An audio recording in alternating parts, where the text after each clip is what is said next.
కానీ వాటిని నిలుపుకోవాలి, ఎక్కువ కాలం పాటు ఆ పొత్తు అలాగే కొనసాగేలాగా ఇరు పక్షాల నుంచి నిర్ణయాలు ఉండాలి. కానీ ఇప్పుడు తెలుగుదేశం జనసేన మధ్య నిజంగా ఈ పొత్తు ఎన్నాళ్ళు అనే ఒక చర్చ అయితే నడుస్తుంది. కానీ పవన్ కళ్యాణ్ గారు మాత్రం ఎప్పటికప్పుడు తెలుగుదేశం పార్టీ బాగోగులు కోరుకుంటున్నారు, చంద్రబాబు నాయుడు గారే ముఖ్యమంత్రిగా ఉండాలని కోరుకుంటున్నారు. కానీ ఎక్కడ ఇబ్బంది పెట్టట్లేదు బాబు గారిని కానీ తెలుగుదేశం పార్టీని కానీ.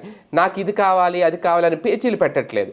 లేదంటే నాకు సీఎం పదవి ఇవ్వండి, 2 ఏళ్ళు ఇవ్వండి, మన చూడండి షిండే అడిగారు మహారాష్ట్రలో. అలాగా ఇక్కడ ఆయన ఏం అడగలేదు, పొత్తు సజావుగానే సాగేలాగా సహకరిస్తున్నారు.